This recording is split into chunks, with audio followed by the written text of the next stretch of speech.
إلا الله أشهد أن محمد رسول الله أشهد أن محمد رسول الله حي على الصلاة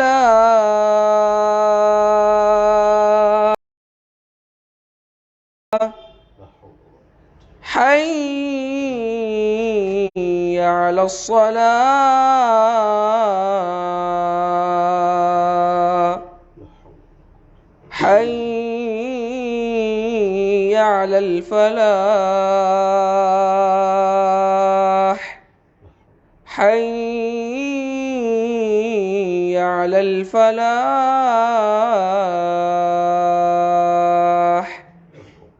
الله أكبر الله أكبر لا إله إلا الله.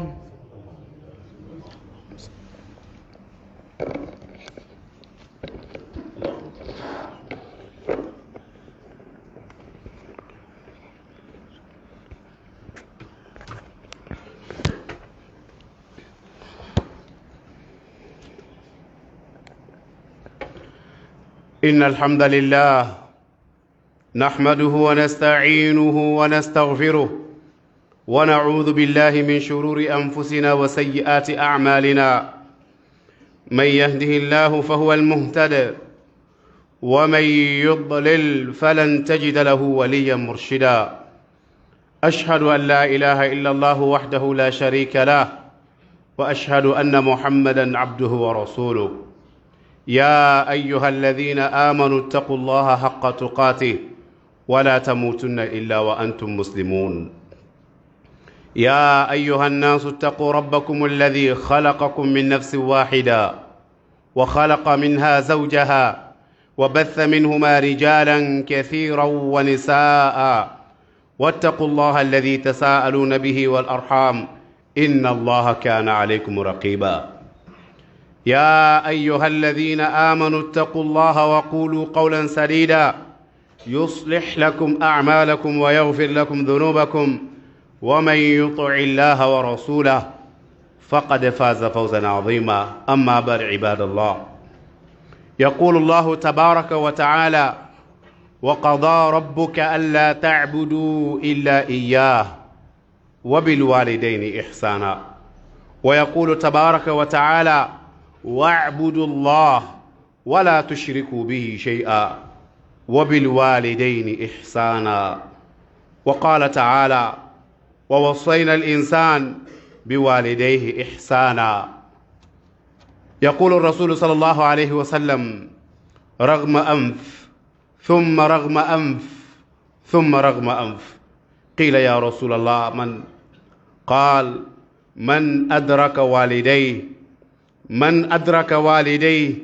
أو أبويه أحدهما أو كليهما فلم يدخل الجنة. أقول قولي هذا وأستغفر الله لي ولكم ولسائر المسلمين من كل ذنب فاستغفروه إنه هو الغفور الرحيم. تنتوبي عليه دافع البيماريو الله سبحانه وتعالى تنتلا mbade ma roñini nata alabulu be junube kafaro dal lata alabulu subhana mbetan ko wajini nata alabulu nan yolla jawmalu anin nabara jawalla allah subhanahu wa ta'ala ay momin kanda wala mukanda jomoti alaman kando lañini meye wala moti mi yalon ko afilita alama alen tanka filbante yala o be ko la allah subhanahu wa ta'ala be dalla ako wa qada rabbuka الماريو بي وسيلة باليا مرلا ألا تعبدوا إلا إياه الكانا فمبتو الكانا من سبتو نمان كات دمات أدام من بتو ولا بين نفال الدنيا ولا بين سيلة الجنة ألا بتو باليا ولا مونية كساروت الدنيا جان ولا بكلنا نمسوتي الكيامة لونغو أكو وبالوالدين إحسانا ألا ولولا فلول فنالو ألا سيني يندروك ala la hako ay detendiro ka ay nakindiro ka bala wulula fulo la hakola niyaje Allah subhanahu wa ta'ala ala hako nayo sata ay hako haka naka bala durum isalon ko kummayatal bake birin ala ya fu jankali adam ma batu alkana fula kafama akoyla wulula fulolu yanyi nyake wa bil walidaini ihsana sako ning wato men ne itata ke bayata iflo ke bayata tifana menta ido kilin balurin bang wolle fulo balurin bang ki ala ko subhanahu wa ta'ala wala tanharhuma ikane barani kuma kamot واخفض لهما جناح الذل من الرحمه isi kampango jiye ye fanji kuye ye taku taku ye makuye ikane bibulo kampango cike kan santo ikane kamo cike kan santo fala taqul lahumā uff ikana fa ko he ikana barandi kuma kamoto wulula ala hako warta bake ndol be kilin nakan bawo mota kering momi yalon ko wulula fulo babul e feta kafiroti bang e kata muslimol ti bang e kata memmenti ale yamar menna wala nyi nyake ako fonin ay yamar kula mi yalon ko ala soko le moti fala tuti'huma ikane fulo noma kula mem manke ala dianyo koti bari wokola ela wulula kambato isalon ko ka ala yamarol tamandi woto ela wulula soko isalon ko ka ala soki ala ko subhanahu wa ta'ala wa'budu Allah alsi alabatu wa la tushriku bihi shay'a alkana fulakaf alala jamfanan ala hako birayo saradoron ay wulula fulol kanyi nyaka wulula fulole ay wala nakabala ala ko wasayna al insan biwalidayhi ihsana ala ya marloke hadama dingola asinyinya tanke ala wulula fulolla wala tunakila sallallahu alaihi wasallam ake kewfele men halakita kewfele mi yalon ko atirinkata nun kalokan mi yalon ko kasarata bonota aya senga go sinya saba e kay jumala mu woti akoy ko mi yalon ko aya wulula fulota da balurin duniya wala kilingo wala do fulo ay betar balun duniya atitata baluta duniya jam fafata dinta abam fa amandu aljanna o mari le moti mi yalon ko perdita oto jara fan wulula fulo mu moye arjana bundalet wala dina kebado lumena ba ma banta atata be kumbota bak ay nyaajiyo bon moli ya sabarindi ami sabarno abe kumbola doron ikay ko ya hada munat ne te sabarra fo malon Allah subhanahu wa ta'ala atle ba manat nan duniya jang annu nga telefon lañin tala akoy ngabelo akoy ko bunda fulo bente bul jang même bunda fulo mi yalon ko kan samba aljanna le aljanna bunda fulo le mu woti wala kilin do soro datam bi aka kumbo abama la fal ke ba do abama fata wala la wulula do kilin fata ye samba kaburoto e be badela alota kumbota je baki anyaajiyo bota molu ko ba sabunda ko alimbula nimiso men benna fenta bono wala sunu ko fo nyaajiyo katum bi aljanna bunda le sorontantema mi yalon ko menyantan sila aljanna abunda do kilim fel mi yalon ko a soronda mbabala mun ton wala na wulula fulo manke tulunna ela wulula fulo telle musoboti inata duniya jang kuto kayra kuto imam men ngani niyaje imam men kenoye isalon ko symbole masima ilafteke lonnat ilafteke mansat ilafteke kandat ilafteke mo kendot ilafteke waliyat ilafteke alabatlat kayra ku wulula ya ngani adi moy ibama e duna kono kari konon to wala kari tan abitala minala ayesinda wuto kan abe bambane yala abe susundila sanji fula ni sasata ay sasa ni jeleta hamalu anamalu kamne jele ay jele ni kumbota ay kumbo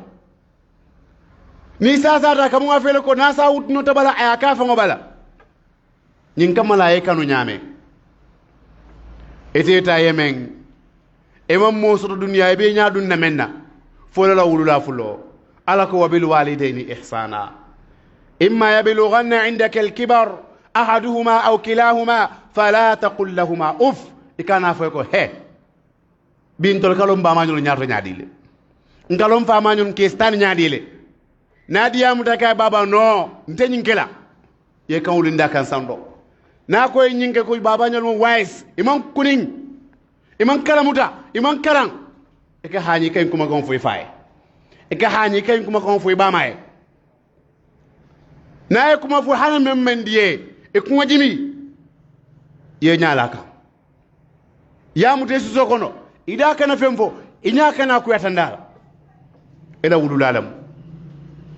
barbintol be ñaadile alim be ngam rusul kono ngan keñalu jube bang ninna wululal mi yalon koy balorim bi ali ngam rusul kono ngan al halol jube bang ninna wululal be ñaadile ba bi ala nema tela ibamale karandi aye kulu aye wulu aye kulu aye karandi foy karanda foy kita place joti wala kita naful joti wala kita kan joti itara muso ni sa rekord wande dingo yaaje yakanu yana fena su kono o ka nyaatano iba nani ba dun danyola e ka ko no mero yalla sang mero la problème o siata bak e ke lay fa ila muso ka Allahu akbar wala dina kewdolem mi yalon ko abana wala muso dun danyola bari muso ni mballa fa bala al din kaw ko juwet muso man la fa bala nin kewtata do kola astam kew muso no ma ke muskibano wala su bungono han sa yete be larinde inna fatet la muso kono ja na man ke la 15 heures anin de mor 15 ans na faaw na fatet la dunda iben nin ke la balu wada tan lambulu muna mu ñinde ndena do fo men wala mi ye fa aka ñine fa ke ma bay ebe o ñama lundo adata fan sasandi ay kam kiramuta ay ala bamal kew bala kewna to tuma lamenna ako kewe ko ha ñin mero fango ni ganna bun kono fita ni ngas lasindi wadu wadu adreke na ka jambe nondi imaja ka jebo njang imaji ñi nga jam fita do ay ta dindi nol na fial bun kono jam ama mari ngol akanu la ko fiya kew aka ko say lefta menna immante bentel tala wolle bata ñim bun kono fund la jande e kamoto paaki demendo e be jere maintenance ya sambaji kew ya fundindi bun kono aya pake tata samba moro bungo birana ta aya kumo sayta bamaye akaya ko kanna muso badandi jande abaka ya ko nding ila moy kulu ne nyinje futu ndele nge kulu iman daji ko memelo no kunu bi mo mina ba fole wandi dingo e be la lawol lenti la kumo fayba akaya ko ha nan tangan ko wajname tele ma ben e man ta tonya foka e kanna muso tonyel kala na balwode den nimbulu subhanallah nimbin tolla al halo be tenne ninna wulularu ndol be sile jumale kan ndol ngasila jumale muta nyin silo ben tol fundin la mun tole musolu kaf bi ibidawla fonkola futuola e kafo kon te kay alama jan nin ka futanke ya ngataranke bae fa inna lillahi wa inna ilayhi raji'un muso musida nyum fo itura may wolu ngola wajibi ata pour yo muso nyimbula ka tu arjana bunda lafta wala soro ne koto muso le kanyim fo nyile fo nyoy alama jan nin ka futa nke la so kodo mitam mus ngata fa ma lon ka te bari nke wol soto wo fanan ka muso nyi dualet ni wol frale o nyo duwa munata bata fala ba alinga hakilotu na wululala alin kanan na musolu selendi na wululalu kan alin kanan di wolu selendi na wululalu kan idingol be suwo kono ela musol be suwo kono yeta do ko wala luwolu wol nyimina eni musol kanana nyina dunde na du idingol kan e be branol sanne e be subol sanne e be fengo be sanne mero be siri Allahu akbar bile nyul sot kunu mero le sot fento amam menke ni mo fisir walle alet kane boy faat ibat kane boy faat tumala men ne ke bayata sembetela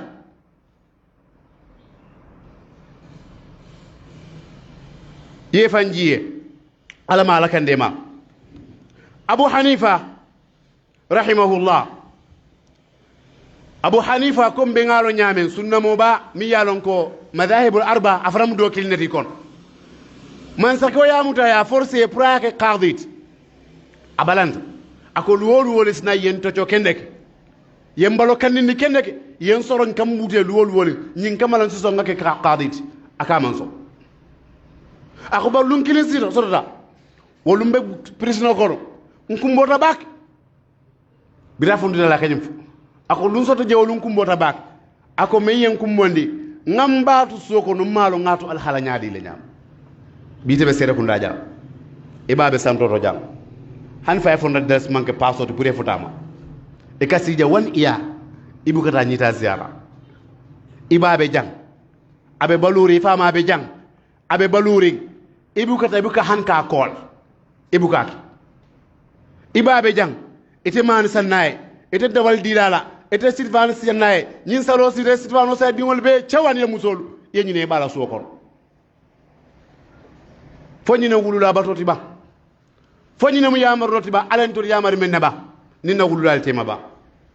momoro nding ye fan konti bo akom ba mala kuo abe alhaalo men da bulu jumaale kono abe nyakum bola nyame wolen kumbondi malo mbabe nyame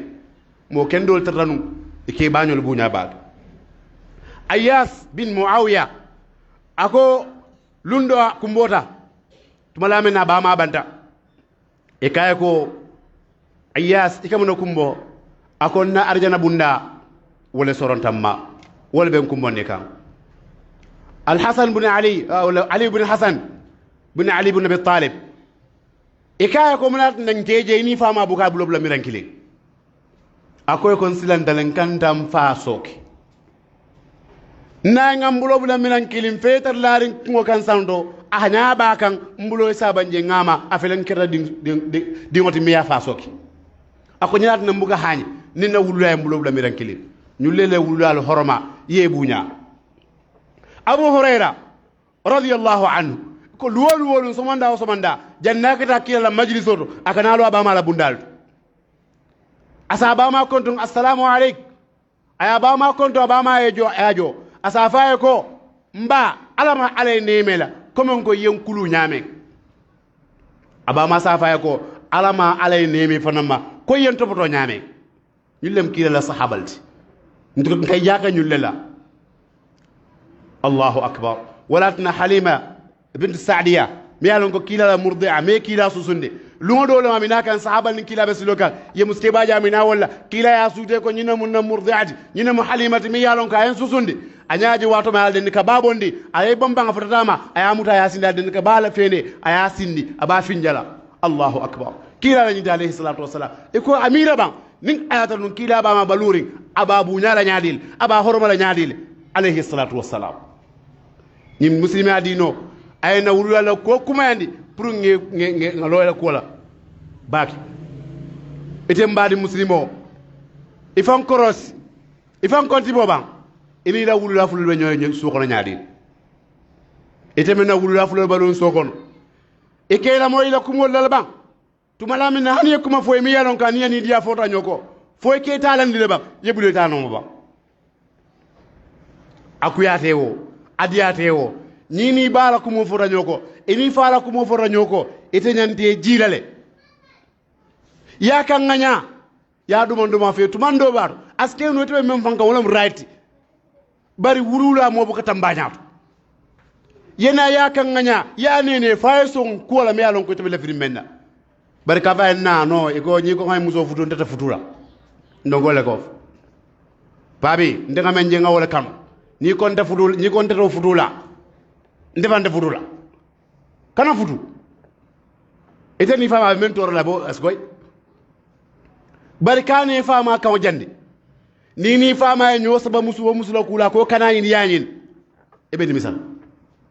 wallahi ebeni misal ini ba ma nyo saba momoro ni nakola ako kana yin yanin wallahi ebeni misal fo beni misal musula kula ba fo be ni misala digol be mina sot la bala ba bar fo ni misal alin kana traifan ka ko to bo wulula taw ngolem su ko ite dingo ila taw ngolem wula wululat ine talo na fo lu mena nyaabiti ete mbading ete mi yalon ko ila wula kilim banta walla mo flo be banta fo yamira ko wulula bato banta wolto banyira wulula banta hani amam bawto e kadu wela wulula flo le neba kila sallallahu alaihi wasallam hadama dingo na fata labaro be kalole fo bara saba abo bara sabol kono din kendo me yatu duniya ko jang aka balu wululay aka duwa wululay tumala men nala wululay akodi fenta kaburo kon men sana faje ala bara kendo me ngatu duniya jang nyin ku sabol do kilin dingo bo wala kon din kendo me yalon ka wululay duwa awululay bari bi ndol ka duwa wululay ne bang mo jel len tilota ay boy ama bulu abako rabbi firli wali walidayya jumale ka nyinke jumale nyintanka luwoling aka duwa bamaye wala ka duwa famaye luwoling jumale ka nyinno ka sada bonda baye wala ka sada bonda famaye me alon koy fat me nyinari wala dina kebado aba lonna do be kebado la history sen kanka kebanyin ala muso ko mandile akay ko mura fani bare yakumbo yafo ni ngole ko mfata ke anada muso na da ay fani ba ci ka ala ake maka awurda ako woy molna dingol ni mboro banat ako e mu rek ako al fa la fat e to le men folo jininga ima jaada jube ka jube fa dala ban e mo cek nga samba docteur ya ba jube ba fa ta ke to e mo cek e to hamo mulet ala banki bu gole ala korda kari membe jana ala bu gole ala kat kay tolle ala fonkole yo commencé ñu sonko commencé bu kon do deb ke bay fa no bonda fanga ko yo mampa yo yara ñinte faat atol te duwarante wala nete digo ke ba hakili maya ite mi yalon ko ale harje di wala idi wolo karandi yelon dis la kendo kan wala munite ma hakoti bari na fulo kama boy di ngol lele sama bi ta kela kunale e be nyo sambala kan fin kot itabe ke keno son kot anin banki bu son kot ite be larin kaburo kon idi yow million jama malaikol be ñini ngala ya soto mun tole ya dum mun tole ila bank account be farin tab ko dola ibe ñini ngala dalas bututu bay bututu be ñini ngala won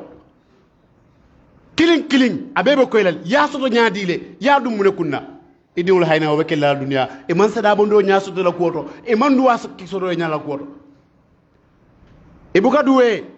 wala na ke bañi mbirayo je dron akon na fo la tala da sabanjam mbabe bon la mba sambala dulal to afrika ani dinkira ko don do kataka beki alala koti ela na fulo ma fe kana save de bari do save fayel account to alkiyama katu bi ntol nyeta na wulul Allah de ebe kaburol kono ebe sural na duwala mbe nyari